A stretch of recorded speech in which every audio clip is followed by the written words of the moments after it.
Chers auditeurs, chères auditrices, aujourd'hui j'ai le plaisir d'accueillir pour la porte du temps l'auteur du livre qui a déjà défrayé la chronique en Belgique, à savoir Monsieur Van Bockestal, Michel, fondateur du CERPI, le Centre d'études et de recherche sur les phénomènes inexpliqués.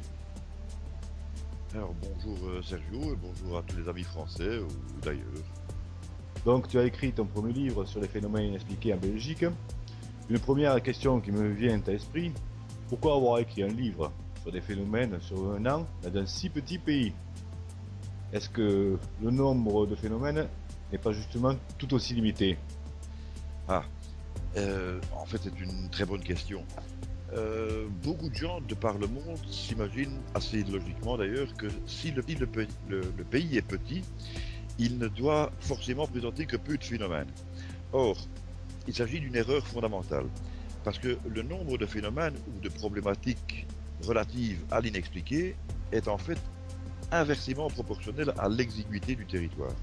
Il faut savoir qu'on trouve en Belgique quantité de maisons réputées hantées, lesquelles ont parfois eu un retentissement mondial d'ailleurs, même au point d'interrompre un programme de CNN, de saisir les autorités, de passionner et de susciter la controverse pendant des années, et tout ça en dépit des études les plus poussées des spécialistes. C'est notamment le cas de la maison d'Arquatipron, qui est de nos jours encore d'ailleurs tout à fait inexpliquée. Et il y en a bien d'autres. Sur le plan ufologique, beaucoup se souviennent de la fameuse vague belge qui a été jusqu'à impliquer l'armée et le monde politique et qui reste en 2011 encore une référence majeure sur le plan ufologique. Mais beaucoup de gens ignorent qu'il y a eu plusieurs vagues belges. L'une en 1972, l'autre en 1954, et chacune d'elles présente son lot de singularités qui valent le détour et ne peuvent manquer d'interpeller le lecteur. Sur les plans historiques, touristiques et folkloriques, on trouve quantité de légendes, des lieux-dits absolument exceptionnels, des potentialités extraordinaires, par exemple en rapport avec le trésor des Templiers, mais aussi avec la sorcellerie, des sociétés secrètes, des hauts lieux du mystère, et bien sûr aussi des canulars assez époustouflants, dont l'impact a parfois été très considérable. La Belgique, comme certaines grandes nations, possède aussi certains serial killers aux connotations mystérieuses. Je pense notamment au fameux Jack l'Éventreur ou l'étrangleur de Boston, sauf que chez nous en Belgique, on parlerait plutôt du dépeceur de monstres, avec un nombre de victimes similaire au grand cas de l'histoire. Et donc la Belgique est vraiment, on peut le dire je pense, une plaque tournante au sujet des phénomènes inexpliqués. Voilà, je vois que le sujet s'envole facilement, hein. Mais comment expliquer cette abondance de faits mystérieux que l'on attribue généralement plus volontiers aux grandes puissances, à des pays, bon, on va le dire, tels que les États-Unis, la Russie, l'Angleterre, l'Allemagne, la France, l'Écosse aussi, etc. Eh bien, justement, c'est que la Belgique n'a strictement rien à leur envier à tous ces pays-là. Et on peut supposer que c'est sa situation géographique privilégiée, son, son riche passé historique qui sont en cause. Il ne faut pas oublier que, de tout temps, la Belgique a été le lieu par excellence où se déroulaient la plupart des grandes batailles qui ont marqué l'histoire. On pourrait citer par exemple le débarquement allié. La bataille de Normandie est effectivement allée jusqu'en Belgique, mais aussi et surtout la fameuse bataille des Ardennes, qui, contrairement à ce que certains s'imaginent peut-être, a été plus meurtrière encore. Il y a eu la bataille des Éperons d'Or, celle de Waterloo bien sûr, et beaucoup plus loin dans le temps, celle de la guerre des Gaules. Alors, donc, sans conteste, si l'on considère que les fantômes, ou parlons plutôt des manifestations de l'au-delà, trouvent leur origine dans le fait de personnes disparues tragiquement, eh bien, il y a en Belgique plus de fantômes que dans tout le reste du monde. Maintenant, le nombre d'institutions qui sont établies en Belgique, carrefour de l'Europe, donc siège de l'OTAN, sa densité de population, font que les plus grandes puissances trouvent dans ce petit pays un prétexte tout trouvé aux expérimentations d'armes secrètes ou de techniques hyper sophistiquées qui, bien sûr, sont inexplicables aux yeux des citoyens. Par ailleurs, il existait en Belgique des régions qui échappaient à toute juridiction. Je pense notamment à la terre des débats. Et les Templiers y auraient tout à fait pu venir y déposer leurs biens afin de leur éviter des revendications dont ils faisaient l'objet. Donc il n'est pas étonnant que la Belgique présente une très forte concentration de phénomènes. Est-ce que tout cela ne risque pas d'être un petit peu compliqué pour les lecteurs moyens? Alors non, parce que d'une part, j'ai voulu proposer d'abord un panorama des différents phénomènes en les survolant sans trop entrer dans la complexité des explications.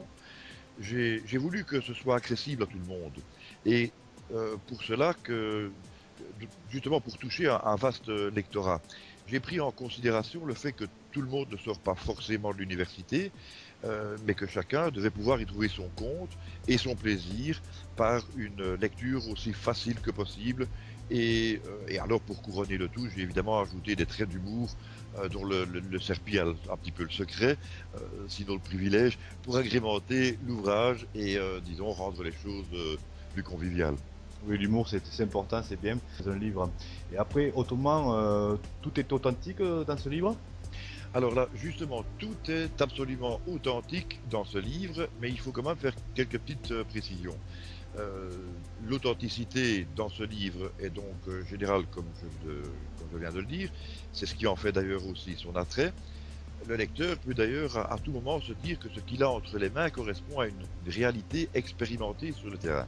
Ça correspond à des expériences, parfois personnelles, donc des expériences vécues, mais comme je l'ai dit aussi, il est parfois question de canular. Alors dans ce cas, le fait est bel et bien exposé comme tel et il n'y a aucun risque de méprise. On sait qu'il s'agit de canular dans ce cas-là. Dans d'autres cas, lorsque les choses sont restées inexpliquées, je cite les hypothèses les plus probables, j'ai bien dit des hypothèses, j'ai pas dit des affirmations, mais le lecteur ne risque jamais de confondre et sait très bien que ce sont alors seulement des pistes que l'on évoque. D'accord. Et au lecteur, qu'est-ce qui permet de faire confiance à ce qui est exposé dans ce livre? Et aussi, parce que bon, on n'est pas obligé d'y croire, et on peut toujours dire qu'il s'agit d'inventions, de bobards racontés juste pour faire vendre. D'ailleurs, je me suis laissé dire que ça a déjà été fait par certains. Oui, en effet. Ben oui, je suis au courant. Mais en fait, les personnes qui ont tenu de tels propos ne savent pas de quoi elles parlent. Il y a plus de 30 ans que j'étudie les phénomènes mystérieux avec le Serpi. Et à cette époque, ces mêmes personnes étaient encore en culotte courte et s'amusaient à faire des bulles avec leur chewing-gum. En ce qui me concerne, j'ai consulté des scientifiques, des spécialistes avérés de la question. Je suis allé sur le terrain, j'ai approfondi la question dans une mesure que je pense peu de gens ont jamais pu atteindre. Et je dispose aussi et surtout de preuves qui émanent même des autorités concernées, hein, des forces de police ou de gendarmerie, euh, et ça va même jusque, dans certains cas, jusqu'au procureur du roi. Donc franchement, je peux dire qu'il n'y a pas photo, quoi. Oui, justement, oui, il n'y a pas photo. Ça me donne une tradition. Est-ce que il y a des photos dans ton livre? Est-ce qu'il est illustré? Oui, il est illustré, mais il ne faut pas s'attendre à trouver une BD. On peut trouver des illustrations, oui, tout à fait, qui assurent aussi un peu les transitions, tout en accordant un petit break au lecteur. Et ça, on les trouve, disons, entre chaque chapitre principal du livre. D'accord, oui, c'est pas donc devenir chasseur de fantômes pour les nuls, on va dire, hein, c'est ça? Non, pas tout à fait, pas tout à fait. D'accord. On est Euh, loin quand même. Et ensuite, quel est l'accueil qui a été réservé à ce livre dans les milieux scientifiques? Alors, bon, évidemment, dans un premier temps, comme il se doit, il faut bien le dire, les scientifiques ont réagi avec réserve. Bien sûr. À ce que j'ai compris, ces mêmes milieux ont d'abord eu un mouvement de recul. Ils ont pris leur distance dans un réflexe de prudence qui est, somme toute, tout à fait normal. Il est vrai que Les phénomènes inexpliqués en Belgique, c'est un livre parfois assez percutant, voire dérangeant. Certains passages peuvent d'ailleurs aussi se lire à plusieurs niveaux. Et pour les amateurs d'énigmes, il y a même des messages codés. Mais je me suis laissé dire, pour répondre à la question quand même, et ce par des personnes avisées, que les milieux scientifiques, après ce premier réflexe de recul, ont reconsidéré leur position et qu'ils en viennent maintenant de plus en plus à reconnaître le bien fondé des arguments. De plus en plus de scientifiques voient désormais dans ce livre le travail d'un auteur sincère et honnête, le travail d'un groupement méritoire, utilisant une méthodologie correcte et des idées particulièrement intéressantes. D'accord. Si je comprends bien, c'est un livre qui prend tout doucement, mais sûrement son envol, c'est ça? Voilà, et c'est tout à fait normal. Parce que les phénomènes inexpliqués en Belgique, c'est un livre qui ne peut laisser personne indifférent, même pour les personnes qui ne s'intéressent pas trop à ce genre de choses. Mais pour les autres, pour ceux qui s'y intéressent de très près, dire c'est une bombe à retardement. Et il fallait donc s'attendre à une réaction puissante. Et force est de reconnaître qu'elle n'a pas manqué. Le Serpi a en effet subi toutes sortes d'attaques depuis la sortie du livre, et notamment des attaques pirates au niveau de son site. Alors c'est bien la preuve, moi je trouve en tout cas, que ça dérange et donc que la piste est bonne. Maintenant, c'est au public de se rendre compte de ce qu'il a dans les mains, qu'il dispose d'un petit trésor à sa disposition. Tout à fait. À propos du public, justement, est-ce que ce livre est réservé aux Belges ou est-ce qu'il peut être aussi intéressant pour les lecteurs d'autres pays tels que la France, par exemple?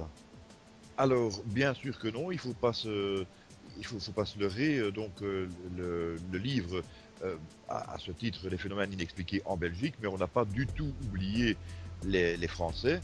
Ça s'adresse au plus vaste public, quels que soient les pays. D'abord parce que, par exemple, la médiumnité est l'affaire de chacun et pas seulement des Belges. Ensuite, parce qu'on peut y trouver des conseils qui sont valables pour tout le monde, quel que soit le lieu de résidence. Et puis aussi parce que le livre évoque des expériences qui ont été réalisées en collaboration avec d'autres pays, y compris la France. Donc celle-ci n'a pas du tout été oubliée, loin de là, et nos amis français y trouveront quantité de choses intéressantes, ça c'est absolument sûr. Oui, mais malheureusement, il n'est pas disponible en France. Ça c'est vrai, c'est vrai qu'il est peu disponible en France, ça ne dépend pas de mon bon vouloir, mais comme le Serpi a beaucoup de correspondants dans l'Hexagone, nous avons mis en place un système qui permet aux Français ou à toute personne qui n'habiterait pas en Belgique de se le procurer. Il suffit pour ça de surfer sur le site du Serpi, serpi-officiel.be, de cliquer sur l'image du livre qu'on trouve facilement en page d'accueil et de suivre les liens pour obtenir une connexion sécurisée qui permet l'achat. Alors, il faut savoir qu'il y a même moyen de se faire dédicacer le livre pour celui qui le désire. C'est également possible à partir du site de la Porte du Temps, portedutemps.net, et également des sites de filagonu.be ou encore de belgaria.be. D'accord.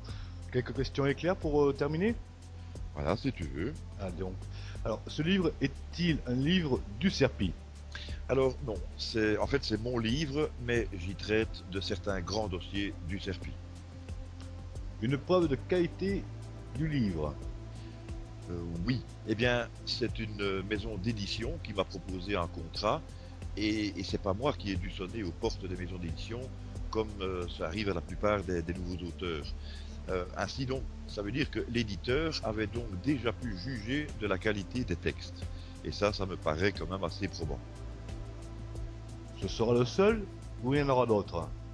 Alors, plusieurs autres livres sont prévus par contrat et sont même déjà en chantier. Et de ce côté-là, je peux déjà annoncer qu'il y aura des surprises. Ah, tu peux nous donner du sujet du prochain ou c'est confidentiel? Je vais dire qu'il s'agit de... Le sujet va tourner autour des grandes supercheries de l'inexpliqué, hein, ce qui est encore d'ailleurs une preuve d'honnêteté. D'accord, très bien. Un avis personnel sur ton ouvrage?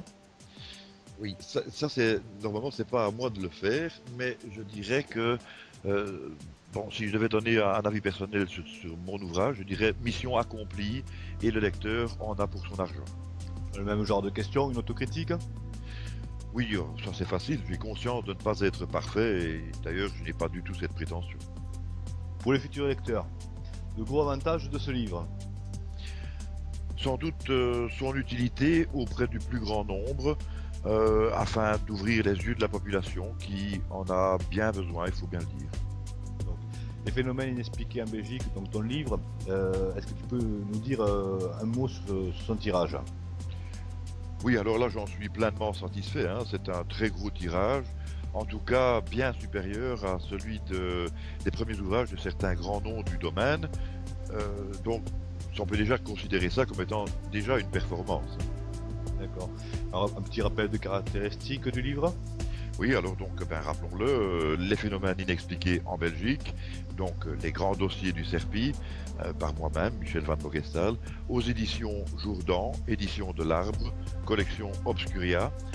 Il fait 347 pages pour 19,90 €, disponible partout en Belgique francophone et comme je l'ai dit, sur le net, via le site du CERPI, serpi-officiel.be ou bien sur portedutemps.net. Eh bien, Michel, écoute, je te remercie. Tu avais autre chose à dire, peut-être? Et moi de même, donc ben, je remercie, je te remercie pour cette interview et je remercie toutes les personnes qui m'ont prêté leur attention et principalement donc je fais un clin d'œil à tous les amis français et à tous les amis électeurs potentiels qui se trouvent dans tout autre pays mais qui nous entendent. Eh bien, merci pour eux. La porte du temps te remercie et te dit à bientôt. À bientôt.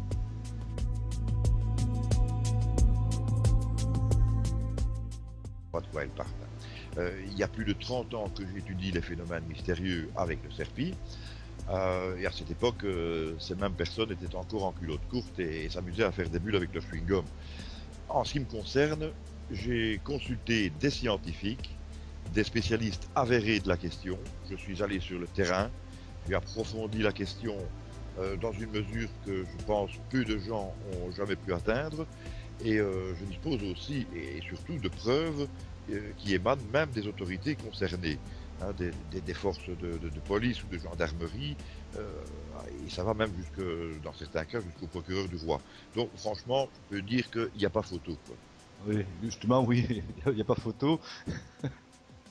Ça me donne une tradition. Est-ce que il y a des photos dans ton livre? Est-ce qu'il est illustré? Oui, il est illustré, mais il ne faut pas s'attendre à trouver une BD. On peut trouver des illustrations, oui, tout à fait, qui assurent aussi un peu les transitions, tout en accordant un petit break au lecteur. Et ça, on les trouve, disons, entre chaque chapitre principal du livre. D'accord, oui, c'est pas donc devenir chasseur de fantômes pour les nuls, on va dire, hein, c'est ça? Non, pas tout à fait, pas tout à fait. D'accord. On est loin quand même. Et ensuite, quel est l'accueil qui a été réservé à ce livre dans les milieux scientifiques? Alors, bon, évidemment, dans un premier temps, comme il se doit, il faut bien le dire, les scientifiques ont réagi avec réserve.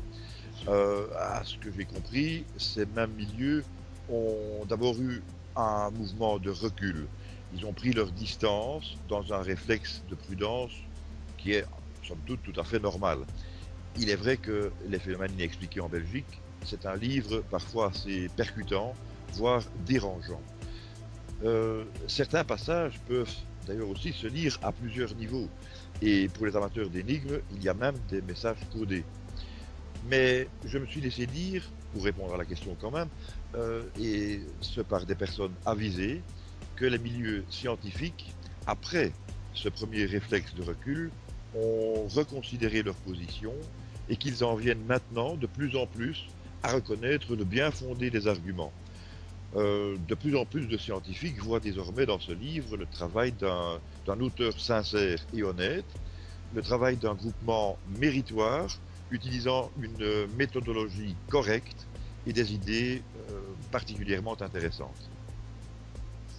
D'accord. Si je comprends bien, c'est un livre qui prend tout doucement, mais sûrement son envol, c'est ça?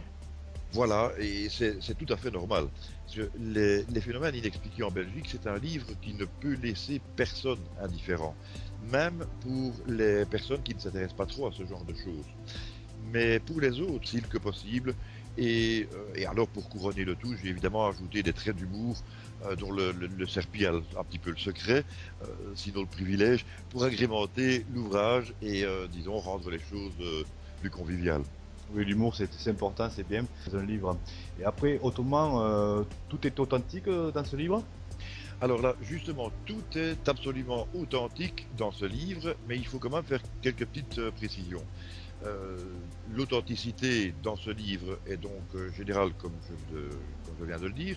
C'est ce qui en fait d'ailleurs aussi son attrait.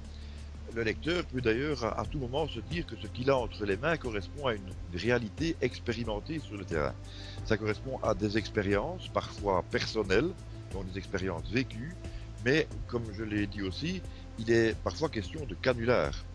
Alors dans ce cas, le fait est bien, bel et bien exposé comme tel et il n'y a aucun risque de méprise. On sait qu'il s'agit de canular dans ce cas-là. Dans d'autres cas, lorsque les choses sont restées inexpliquées, je cite les hypothèses les plus probables, j'ai bien dit des hypothèses, j'ai pas dit des affirmations, mais le lecteur ne risque jamais de confondre et sait très bien que ce sont alors seulement des pistes que l'on évoque. D'accord. Et au lecteur, qu'est-ce qui permet de faire confiance à ce qui est exposé dans ce livre? Et aussi, parce que bon, on n'est pas obligé d'y croire, et on peut toujours dire qu'il s'agit d'inventions, de bobards, racontés juste pour faire vendre. D'ailleurs, je me suis laissé dire que ça a déjà été fait par certains. Oui, en effet. Ben oui, je suis au courant. Mais en fait, les personnes qui ont tenu de tels propos ne savent pas de quoi elles parlent. Il y a plus de 30 ans que j'étudie les phénomènes mystérieux avec le CERPI. Et à cette époque, ces mêmes personnes étaient encore en culotte courte et s'amusaient à faire des bulles avec leur chewing-gum. En ce qui me concerne, j'ai consulté des scientifiques, des spécialistes avérés de la question. Je suis allé sur le terrain, j'ai approfondi la question dans une mesure que je pense peu de gens ont jamais pu atteindre. Et je dispose aussi et surtout de preuves qui émanent même des autorités concernées, hein, des forces de police ou de gendarmerie, euh, et ça va même jusque, dans certains cas jusqu'au procureur du roi. Donc franchement, je peux dire qu'il n'y a pas photo, quoi. Oui, justement, oui, il n'y a pas photo. Ça me donne une tradition. Est-ce que il y a des photos dans ton livre? Est-ce qu'il est illustré? Oui, il est illustré, mais il ne faut pas s'attendre à trouver une BD. On peut trouver des illustrations, oui, tout à fait, qui assurent aussi un peu les transitions, tout en accordant un petit break au lecteur. Et ça, on les trouve, disons, entre chaque chapitre principal du livre. D'accord, oui, c'est pas donc dans d'autres pays tels que la France, par exemple. Alors, bien sûr que non, faut pas se leurrer. Donc, le livre a à ce titre les phénomènes inexpliqués en Belgique, mais on n'a pas du tout oublié les Français. Ça s'adresse au plus vaste public, quels que soient les pays. D'abord parce que, par exemple, la médiumnité est l'affaire de chacun et pas seulement des Belges. Ensuite, parce qu'on peut y trouver des conseils qui sont valables pour tout le monde, quel que soit le lieu de résidence. Et puis aussi parce que le livre évoque des expériences qui ont été réalisées en collaboration avec d'autres pays, y compris la France.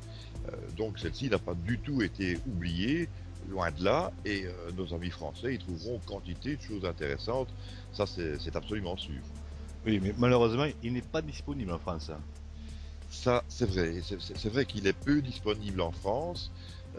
Ça ne dépend pas de mon bon vouloir. Mais comme le CERPI a beaucoup de correspondants dans l'Hexagone, nous avons mis en place un système qui permet aux Français ou à toute personne qui n'habiterait pas en Belgique de se le procurer. Il suffit pour ça de surfer sur le site du CERPI, serpi-officiel.be, de cliquer sur l'image du livre qu'on trouve facilement en page d'accueil et de suivre les liens pour obtenir une connexion sécurisée qui permet l'achat. Alors, il faut savoir qu'il y a même moyen de se faire dédicacer le livre pour celui qui le désire. C'est également possible à partir du site de la Porte du Temps, portedutemps.net, et également des sites de filagonu.be ou encore de belgaria.be. D'accord. Quelques questions éclairs pour terminer? Voilà, si tu veux. Ah, donc. Alors, ce livre est-il un livre du Serpi? Alors non, en fait c'est mon livre, mais j'y traite de certains grands dossiers du CERPI. Une preuve de qualité du livre. Oui, eh bien c'est une maison d'édition qui m'a proposé un contrat et c'est pas moi qui ai dû sonner aux portes des maisons d'édition comme ça arrive à la plupart des nouveaux auteurs. Ainsi donc, ça veut dire que l'éditeur avait donc déjà pu juger de la qualité des textes. Et ça me paraît quand même assez probant. Ce sera le seul ou il y en aura d'autres? Alors, plusieurs autres livres sont prévus par contrat et sont même déjà en chantier. Et de ce côté-là, je peux déjà annoncer qu'il y aura des surprises. Ah, tu peux nous donner du sujet du prochain ou c'est confidentiel? Euh, je vais dire qu'il s'agit de... Le sujet va tourner autour des grandes supercheries de l'inexpliqué, hein, ce qui est encore d'ailleurs une preuve d'honnêteté. D'accord, très bien. Un avis personnel sur ton ouvrage? Oui, alimentation d'armes secrètes ou de techniques hyper sophistiquées qui, bien sûr, sont inexplicables aux yeux des citoyens. Par ailleurs, il existait en Belgique des régions qui échappaient à toute juridiction. Je pense notamment à la terre des débats. Et les Templiers y auraient tout à fait pu venir y déposer leurs biens afin de leur éviter des revendications dont ils faisaient l'objet. Donc il n'est pas étonnant que la Belgique présente une très forte concentration de phénomènes. Est-ce que tout cela ne risque pas d'être un petit peu compliqué pour les lecteurs moyens? Alors non, parce que d'une part, j'ai voulu proposer d'abord un panorama des différents phénomènes en les survolant sans trop entrer dans la complexité des explications. J'ai voulu que ce soit accessible à tout le monde. Et pour cela, justement pour toucher un vaste lectorat, j'ai pris en considération le fait que tout le monde ne sort pas forcément de l'université, mais que chacun devait pouvoir y trouver son compte et son plaisir par une lecture aussi facile que possible. Et alors, pour couronner le tout, j'ai évidemment ajouté des traits d'humour dont le Serpi a un petit peu le secret, sinon le privilège, pour agrémenter l'ouvrage et, disons, rendre les choses plus conviviales.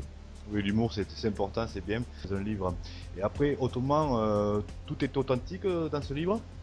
Alors là, justement, tout est absolument authentique dans ce livre, mais il faut quand même faire quelques petites précisions. Euh, L'authenticité dans ce livre est donc générale, comme je viens de le dire. C'est ce qui en fait d'ailleurs aussi son attrait. Le lecteur peut d'ailleurs à tout moment se dire que ce qu'il a entre les mains correspond à une réalité expérimentée sur le terrain.